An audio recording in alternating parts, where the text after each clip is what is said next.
So here we are at chapter 13. And chapter 13 works with the reflexive pronouns, the reflexive adjective, and the intensive pronoun. And we'll handle these one at a time. The reflexive pronoun. You may not have thought about this actually at all, because in some ways it'll make sense. The reflexive pronoun is called so because it reflects the subject. I see myself in the mirror versus I see you. Caesar praised himself versus Caesar praised him. Sometimes we run into confusion about this, and we'll talk about that in a second, but the confusion's in English, not in Latin. Let's get down to the basics in that in the book you will see them listed as the reflexive pronoun me is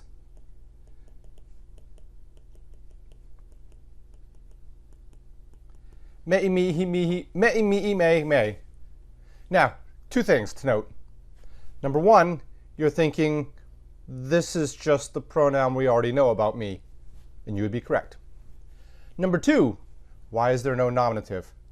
Because the reflexive pronoun by its nature reflects the subject.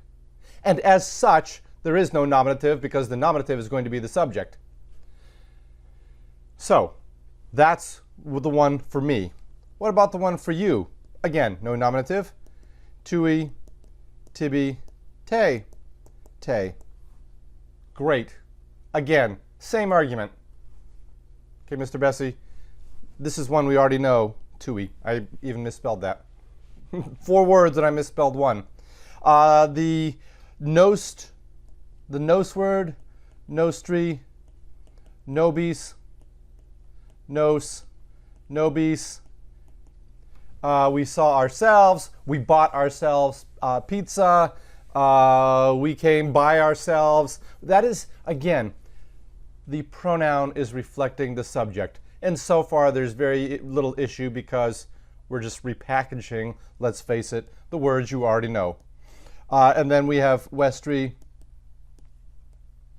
wobis, wos, wobis. Great. That makes sense. We now have a new one. Sibi, sui, sibi, say, say. Let me start this again. Sui, sibi, say, say. And this is singular and plural. And this just means, for lack of a better term, one's self. Caesar sees him.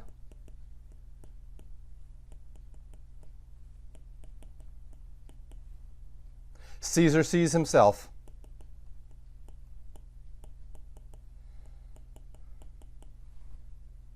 How's that? And it goes on and on and on. The book has many examples. I wrote myself a letter. Ego,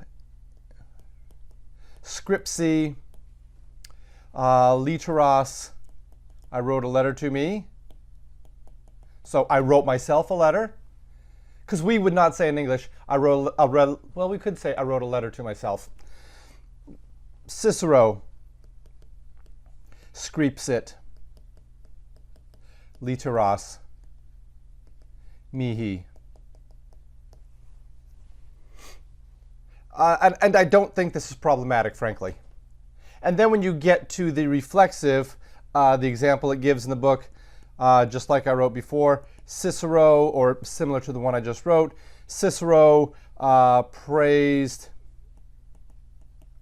him versus, meaning some other guy, okay? Cicero praised himself. And so I think it's handy to have just a separate word. You just know it's self.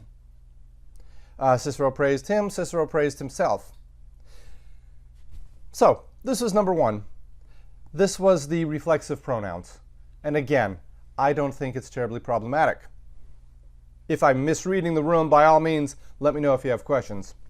The reflexive adjective is a little more tricky, but frankly, it's a little bit nicer. The adjective for himself, because here we're talking about just pronouns. He saw himself. What about saw his book? Cicero saw his book. In English, we don't know if that's his own book. We have to do this, and we don't often do it. We regularly omit it. Cicero saw his own book at the bookstore. We just don't say that. We say Cicero saw his book. So you may not realize that you've been tripped up by this, and that's okay. At the very least, let's look how Latin handles it. The reflexive pronoun, reflexive adjective is suus, sua, suum. And what that means is one's own. Okay? So, suum librum, his own book. His own, what else, what examples do they have in the book? His own friend. Suum amicum, for example. So, Caesar sees his book. In this case, it's his own book. Caesar sees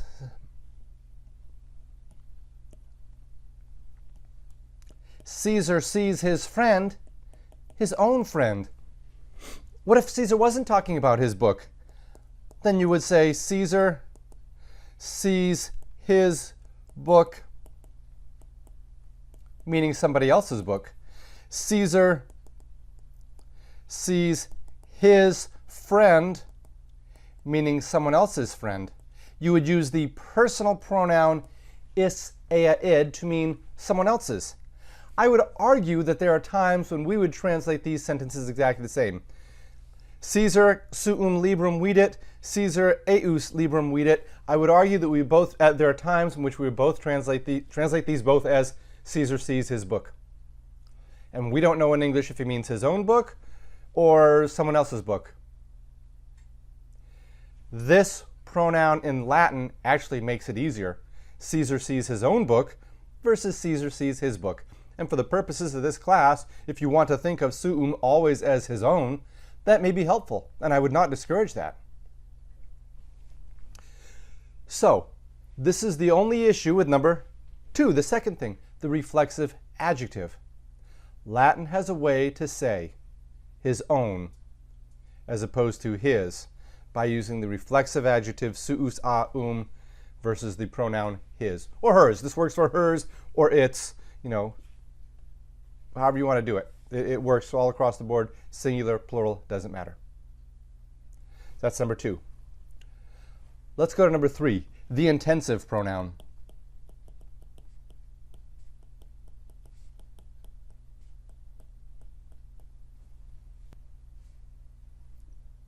The intensive pronoun is ipse, ipsa, ipsum. Let me decline it here for you.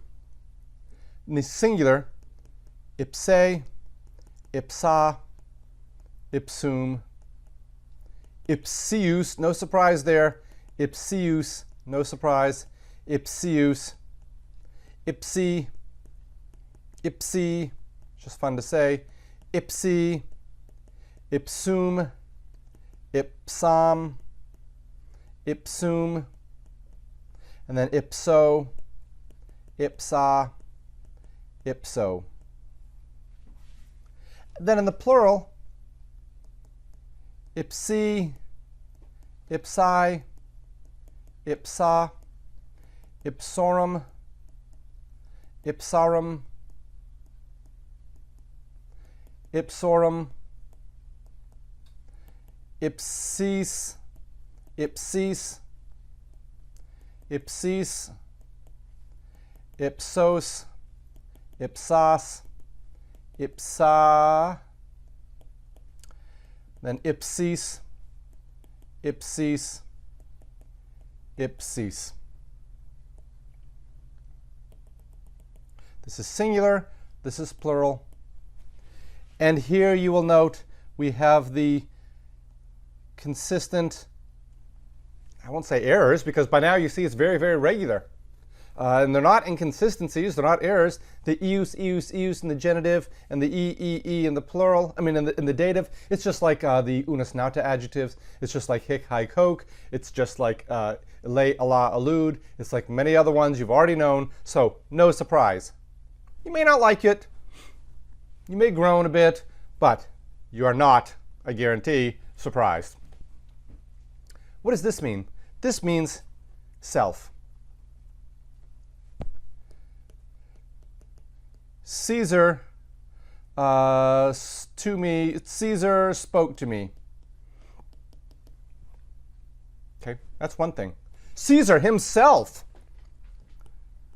Caesar ipse spoke to me. There are times we want to say that. Oh, no, I got a letter from Caesar himself. That would be a use in the ablative. Okay, so there are times when we use the intensive just to show, hey, it does exactly what it says. It intensifies the meaning. No, I didn't get a letter just from the office. Dear Mr. Bessie, thank you so much for writing us, blah, blah, blah. No, Caesar himself sent me a letter.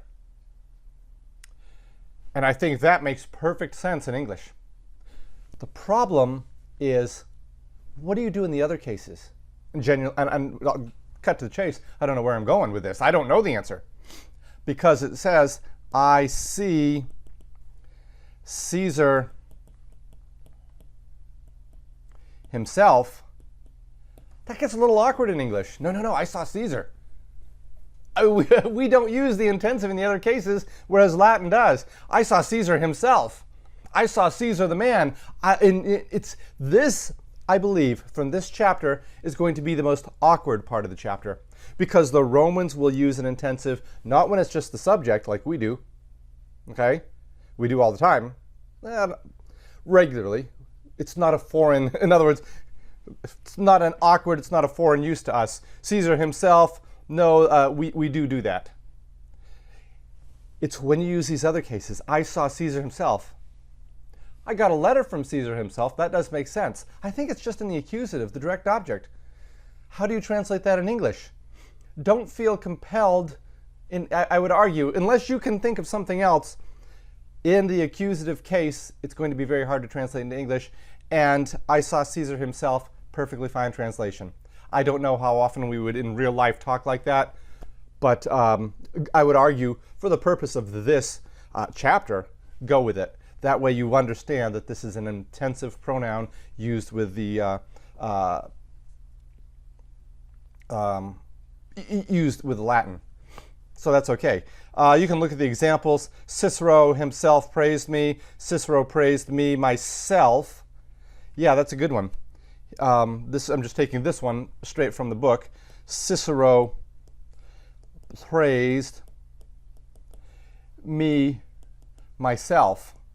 Yeah, I don't know how we would say that in good English, and even the book has to go around that. I myself praised his friend. Yeah, no, I myself praised him. I thought it was a good thing he did. Everybody else was giving him heck for it, but I myself praised him. That's the next step. But again, Cicero sent Caesar's letter itself. Cicero sent the Caesaris of Caesar the letter ipsos. Cicero sent the very letter, the letter itself of Caesar.